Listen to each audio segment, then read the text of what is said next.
Hi guys, and welcome to this week's edition of Jay's Movie Reviews. Today we'll be looking at Logan of Wolverine. It's a 2017 superhero film and it's the 10th feature from the X-Men series. So the film takes place in the near future. It's 2029. It's led to believe that the mutants have stopped reproducing for the past 17 years. And Logan is just a former shell of himself. He's old, he's hobbled, he's aged really badly. He's basically given up on life, and he makes a living on the Mexican-US border as a limo driver by day and at night. And he takes care of Professor X Charles, played by Patrick Stewart. Who's in because of his destructive powers that injure people, and that if it's not under control, so it'll put him in, create like a trance and that. And in the past he's killed people, but we'll get onto that a little bit later on.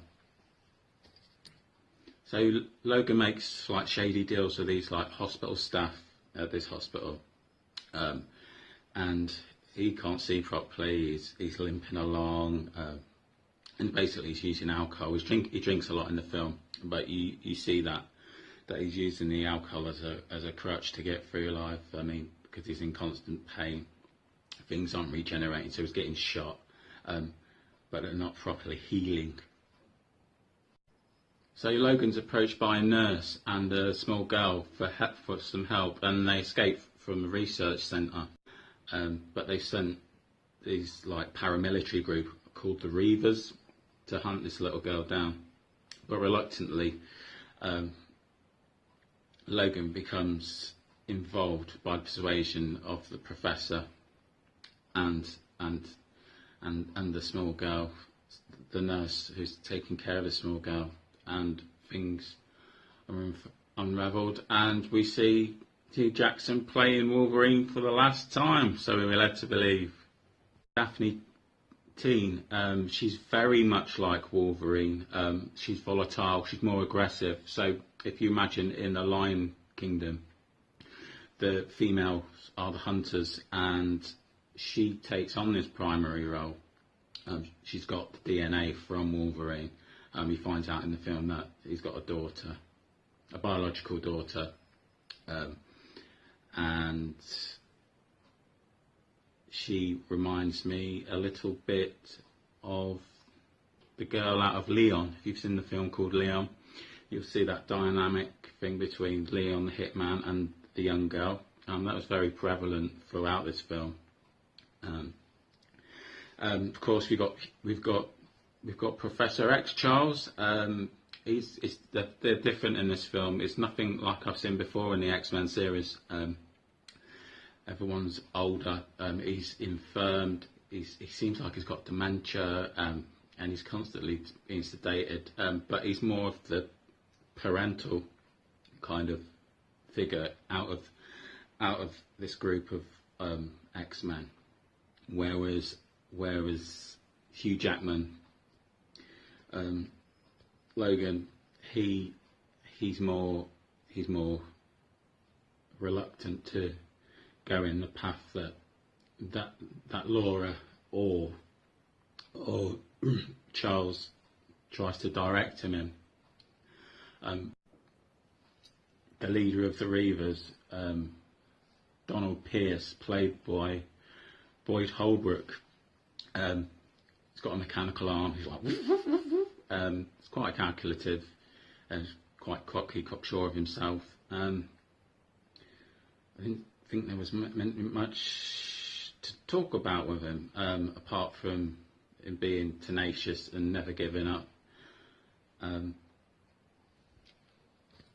But apparently he's an engineer, so he sorts problems out like his arm and that, because it pulls out his socket and he slots it back in.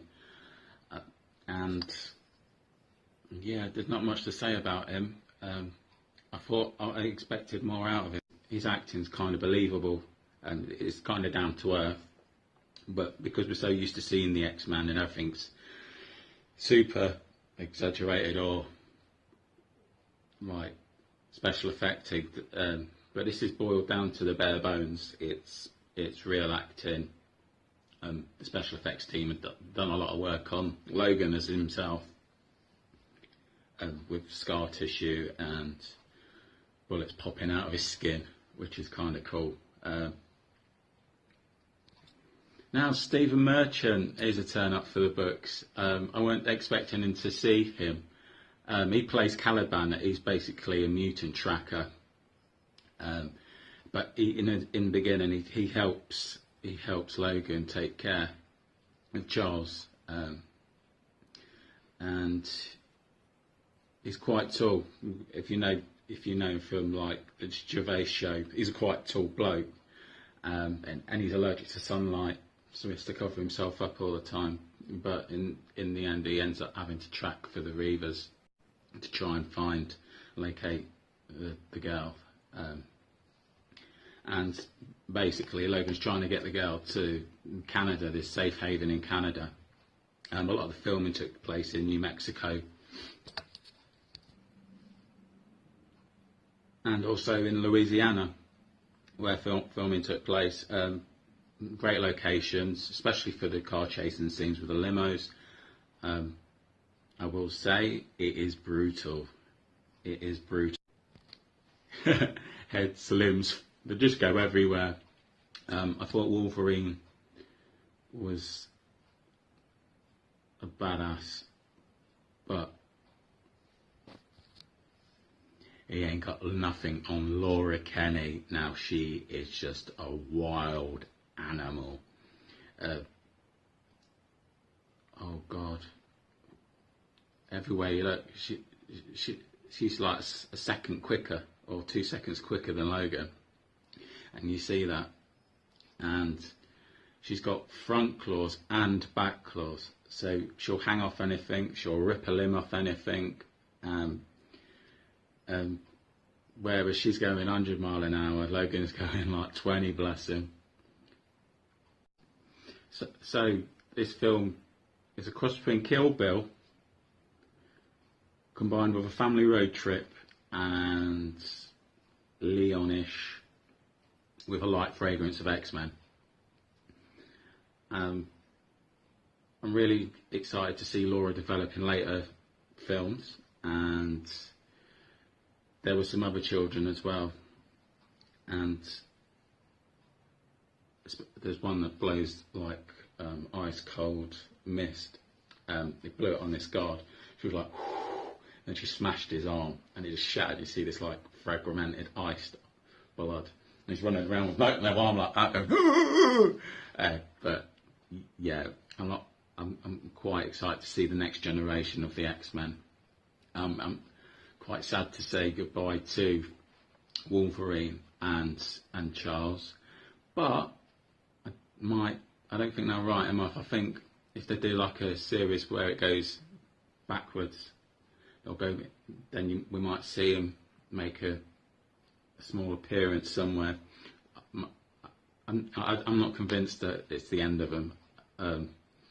You know what the writers are like. They'll create something. I mean, but yeah, definitely excited about the new generation of X-Men.